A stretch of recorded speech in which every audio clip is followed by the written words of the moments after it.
नमस्कार दोस्तों, मैं अमरीश तिवारी। इस मार्च एक्सपायरी में हमने मार्केट के अंदर एक काफी उतार चढ़ाव देखा है।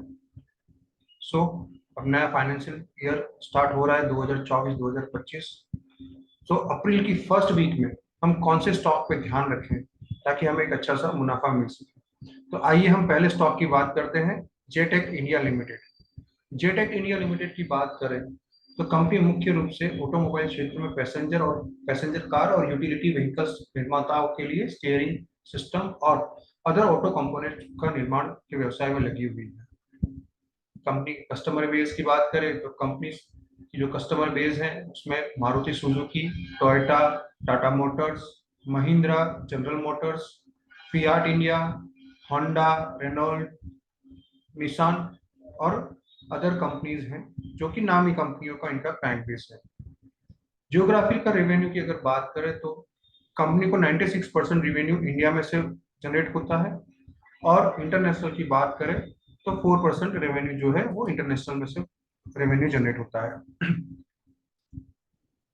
अब अगर हम स्टॉक की बात करें तो स्टॉक देखिए तो हमने ऑलमोस्ट एक 182 का प्रीवियस बात करें तो ऑलमोस्ट हमने 3 जनवरी 2024 को हाई लगते हुए देखा था। हम लास्ट थर्सडे की बात करें तो थर्सडे के अंदर इस काउंटर के अंदर एक अच्छे वॉल्यूम के साथ में स्टॉक में हमने ब्रेकआउट देखा था और लास्ट में हमने एक 188 का हाई बना के 175 के आसपास में ये स्टॉक क्लोज आउट हुआ था।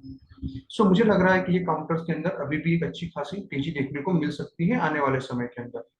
पर्टिकुलरली जो बात करें तो इस काउंटर के अंदर हमने एक डेली चार्ट के ऊपर एक ट्रेंड लाइन भी ब्रेकआउट होते हुए देखा है। तो मुझे लग रहा है कि अगले सप्ताह के अंदर स्टॉक में जरूर से ध्यान देने जैसा है। यहाँ से हमने एक अच्छा खासा अपसाइड मोमेंटम देखने को मिल सकता है। आइए अब हम दूसरे स्टॉक की बात करते हैं। जो दूसरा स्टॉक है वो है आईएफबी इंडिया। आईएफबी इंडस्ट्रीज की बात करें तो ऑलमोस्ट ये काउंटर मूल रूप से इंडियन फाइन ब्लैक्स लिमिटेड के नाम से जाना जाता था। कंपनी ने स्विट्जरलैंड के हेनरिक सिंह के साथ के सहयोग से 1974 में भारत में अपना काम शुरू किया था। कंपनी का अगर काम की बात करें तो ये मोटर वाहनों आदि और घरेलू उपकरणों के उत्पादन में विविध भागों में काम कर रही है। जनरली अगर हम लोग इस स्टॉक की बात करें तो जो रेवेन्यू है इस कंपनी का रेवेन्यू मोस्ट ऑफ 82% रेवेन्यू इस कंपनी का होम अप्लायंसेस डिवीजन से आता है और 17% जो रेवेन्यू है वो इंजीनियरिंग डिवीजन से आता है।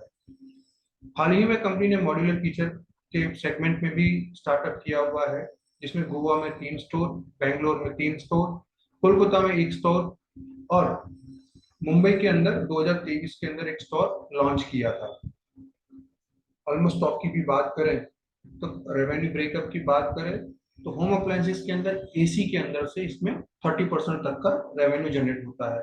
सो ओवरऑल इस काउंटर की बात करें तो एक अच्छा खासा हमको मोमेंटम देखने को मिल रहा है। आइए अभी स्टॉक की बात करें। स्टॉक में देखिए तो ऑलमोस्ट इस स्टॉक ने तकरीबन